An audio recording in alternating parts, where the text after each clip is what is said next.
Sir, ఇందాక మీరు social media గురించి చెప్పారు. ఒక ఆస్పిరెంట్ యొక్క సోషల్ లైఫ్ ఎలా ఉండాలి? వాళ్ళు కంప్లీట్గా కట్ ఆఫ్ అవ్వాలా, లేకపోతే మీ అడ్వైస్ ఏముంటుంది? How do they lead their social life in this phase? Hard and fast rule ఏమి ఉండదండి, ఇలాగే ఉండాలి అని ఉండదు. నేను నమ్మేది చెప్పే ప్రయత్నం చేస్తాను, నేను చెప్పిన దానికి లాజిక్ ఇవ్వడానికి ప్రయత్నం చేస్తాను. సోషల్ లైఫ్ అంటే ఏంటి?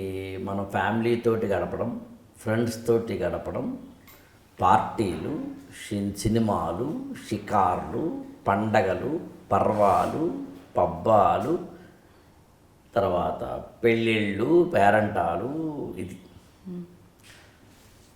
తక్కువ టైంలో నువ్వు ఎక్కువ ఫలితాలు సాధించాలి అంటే ఈ టైప్ ఆఫ్ సోషల్ లైఫ్ నీకు అడ్డం పడుతుంది. నువ్వు రోజుకి కాస్త అటు ఇటుగా 8 to 10 అవర్స్ చదివితే ఒక స్టూడెంట్కి ఐడియల్ టైం ఫ్రేమ్ అని. మనం ఈ డిస్కషన్స్లో టైం మేనేజ్మెంట్లో అది చేద్దాం. 365 డేస్లో ప్రతిరోజు క్రమం తప్పకుండా ఏ రోజు కూడా ఆపకుండా చదివితే రోజుకి 6 నుంచి 8 గంటలు చాలండి. అంతకంటే అవసరం లేదు. వైద్యుని నేను మాట్లాడుతుంది ఎవ్రీ డే. మనం ఓ రోజున 14 గంటలు చదువుతాం, ఓ రోజేమో 4 గంటలు చదువుతాం, అలా కాదు. సో ఒక స్టూడెంట్గా నీ టైంని సోషల్ లైఫ్ కిల్ చేసేయట్లేదు.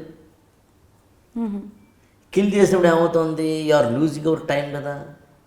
టైం ఇక్కడ ఎప్పుడైతే పెట్టావో యూపీఎస్సీ మీద పెట్టడం లేదు కదా. యూపీఎస్సీ మీద ఎప్పుడైతే టైం పెట్టడం లేదో నీ స్కిల్స్, నీ నాలెడ్జ్, నీ టాలెంట్స్, నీ యాప్టిట్యూడ్ అన్నీ కూడా నువ్వు కోల్పోతున్నావు కదా. ఇవన్నీ కోల్పోతున్నప్పుడు ర్యాంక్ కూడా కోల్పోవాల్సిన పరిస్థితి ఏర్పడుతుంది కదా. లాజిక్. ఇవాళ సండే అండి, మీరు ఏదో ఈ ప్రోగ్రామ్ కోసం వచ్చారండి, ఇట్ ఈజ్ యువర్ ప్రొఫెషన్ అండి. ఒక సండేని ఎంజాయ్ చేయొచ్చు కదా, నెట్ఫ్లిక్స్లో సినిమా చూసుకోవచ్చు కదా, పేరెంట్స్ తోటో ఫ్రెండ్స్ తోటో ఉండొచ్చు కదా. Why? What is the reason? ఎవరితోటో ఫ్రెండ్స్ తోటో గడుపుతూ సోషల్ లైఫ్ ఇంపార్టెంట్ అనుకున్న వాడికి ఐఏఎస్ వద్దండి. మీకు రహస్యం తెలిసిన, ఐఏఎస్ అయిన తర్వాత సోషల్ లైఫ్ ఉండదండి. కావాలంటే ఎనీ ఐఏఎస్ ఆఫీసర్ని కనుక్కోండి. మీరు ఐఏఎస్ ఐపీఎస్ ఆఫీసర్ ఒకసారి మీరు ఎవరైనా కనుక్కోండి, వాళ్ళకి సోషల్ లైఫ్ ఉండదండి. అట్లీస్ట్ మొత్తం కెరీర్లో కొన్ని ఏళ్ళు ఉండదండి. అంటే ఎప్పుడైనా లూప్ లైన్లో అన్ఇంపార్టెంట్, అన్ఫోకస్డ్, అన్ప్రయారిటైజ్డ్ కొన్ని అప్పుడప్పుడు వాళ్ళు ఉంటాయి. అలాంటి వాటిలో ఉన్నప్పుడు తప్ప. అదేంటంటే ఇప్పుడు సీఎం గారికి పర్సనల్ సెక్రటరీ ఉంటారండి, ఐఏఎస్ ఆఫీసర్లు ఉంటారు, మంత్రి గారు పర్సనల్ సెక్రటరీ ఉంటారండి. Do you expect personal life to them? ఇంటికి కూడా వెళ్ళరండి. ఇంటికి కూడా వెళ్ళడం ఉండదు వాళ్ళకి. ఏదో వరదలు ఫ్లడ్స్ వచ్చినాయండి, ఒక జిల్లా కలెక్టర్ అండి, అప్పుడు సరిగ్గా మీ అక్కయ్య గారు అమ్మాయి పెళ్ళండి, ఫ్లడ్ రిలీఫ్ కమిషనర్. మీరు దేనికి వెళ్తారు? పెళ్ళికా లేదా ఫ్లడ్స్ వాళ్ళని కాపాడడానికా? హౌ?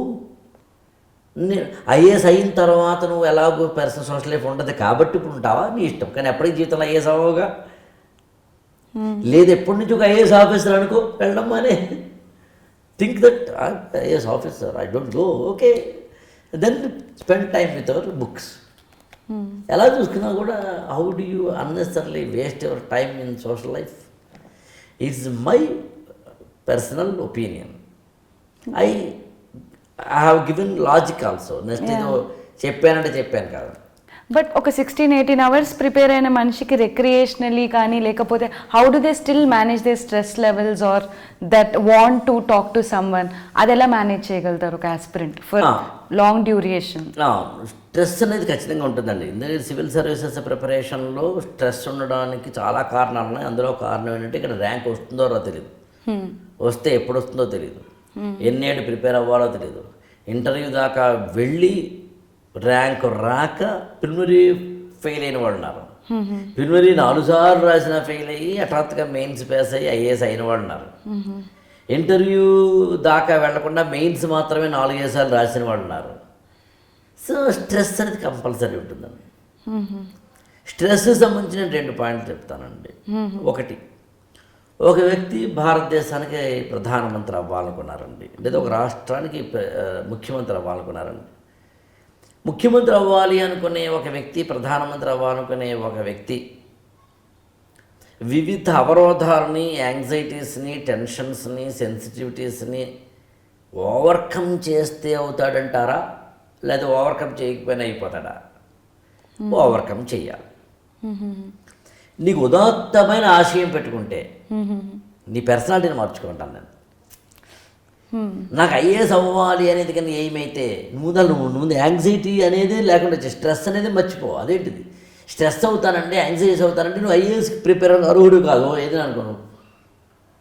ఒక అమ్మాయి సినిమా ఫీల్డ్కి వెళ్ళాలనుకుందండి. సినిమా ఫీల్డ్ అనే దాంట్లో వెళ్ళాలి అనుకున్నాడు. ఆ అమ్మాయి నేను మాట్లాడేదండి. ఎన్ని అవరోధాలు ఉంటాయండి. ఒకటి, మేల్ డామినేషన్ ఉంటుందండి. మేల్ డామినేషను, మేల్ డిస్క్రిమినేషన్ మాత్రమే కాకుండా మేల్ ఏదో అంటాం చూడండి, మేల్ గేజ్ ఉంటుంది. ఒక తొక్కేయడం లాంటివి మాత్రమే కాకుండా సెక్సువల్లీ హెరాస్మెంట్ ఉంటుంది. అంత మాత్రమే కాకుండా అన్సర్టైనిటీ ఉంటుంది. అన్సర్టైనిటీ కూడా ఎందుకు ఉంటుంది? ఇప్పుడు మీ ఒక అమ్మాయి ఒక సినిమా ఫీల్డ్లోకి వెళ్ళాలనుకున్నప్పుడు ఒక డైరెక్టర్నో, ప్రొడ్యూసర్నో, కో డైరెక్టర్నో, ఇంకో స్టోరీ రైటర్నో ఎవరైనా కావాలి. ఇంతమందిని కలుసుకుంటూ వెళ్ళగా నీకు ఏ క్యారెక్టర్ సూట్ అవుతుందో వాడు చెప్పాలి. చెబుతున్న ప్రతిసారి వాళ్ళలోంచి ఒక మేల్ ఒకడు బయట తొంగి చూస్తూ ఉండవచ్చు. ఈ ప్రాసెస్లో ఇన్నిటిని తట్టుకుని మొత్తం మీద ఏదో క్యారెక్టర్ పట్టుకోగలగాలి. పట్టుకున్న తర్వాత షూటింగ్ అవ్వాలి. షూటింగ్ అయిన తర్వాత ఎడిటింగ్లో నువ్వు ఉండాలి. ఉన్న తర్వాత సినిమా రిలీజ్ అవ్వాలి. రిలీజ్ అయిన తర్వాత సినిమా హిట్ అవ్వాలి. హిట్ అయిన తర్వాత నీ క్యారెక్టర్ రిజిస్టర్ అవ్వాలి. రిజిస్టర్ అయిన తర్వాత ఏ దిల్ రాజు, అల్లు అరవిందో చూడాలి. సుకుమారో, కొరటాల శివో, లేకపోతే కనుక మరొకరో చూడాలి. ఇంత ప్రాసెస్ ఉంటుందనే సత్యాన్ని తెలుసుకోకుండా సినిమా ఫీల్డ్కి వెళ్ళిపోతానండి నేను, నాకు వెంటనే వచ్చి ఇవ్వాలండి, నాకు రావట్లేదండి, యాంగ్జైస్ అయిపోతున్నానండి అంటే ఎట్లా? రియాలిటీ. అప్పుడు హాయిగా ఇంట్లో కూర్చుని చక్కగా హాయిగా మీ ఆయన ఇచ్చిన ఏమైనా 4 డబ్బులు తీసుకుని చేసుకో. ఆ ఫేస్బుక్లోను, ట్విట్టర్లోను, ఏదో యూట్యూబ్లో వీడియోలు చూసుకుంటూ బతికే. Choice is yours. అందులో ఐఏఎస్ అవ్వాలి నువ్వు డిసైడ్ అయిన తర్వాత, ఐఏఎస్ అవ్వాలి నువ్వు ఆల్రెడీ మార్కెట్లోకి వచ్చిన తర్వాత, ఫీజు కట్టిన తర్వాత నాకు స్ట్రెస్ అంటావేంటి, యాంగ్జైటీ అంటావేంటి, నాకు దానికోసం స్ట్రెస్ బస్టర్ కోసం నాకు ఎవరున్నారండి అంటావేంటి?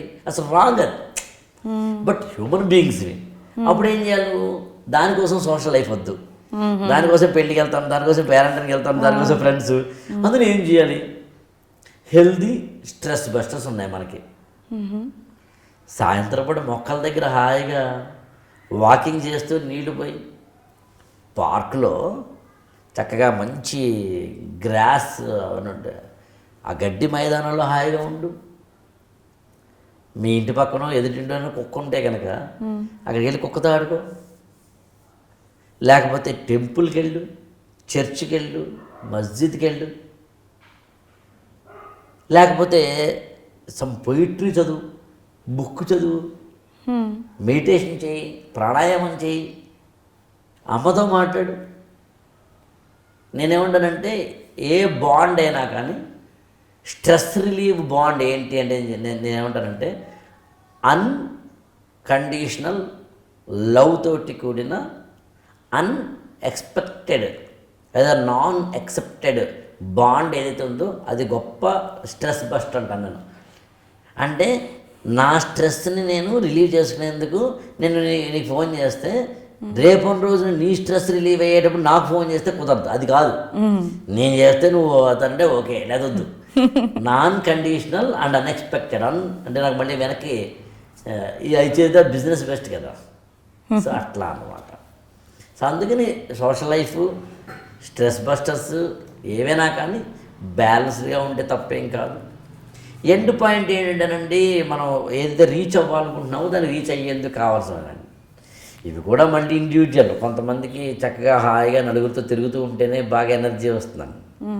ఎవరి చాయిసెస్ వాళ్ళవి. ఎండ్ పాయింట్ ఐఏఎస్ అయ్యావా లేదా,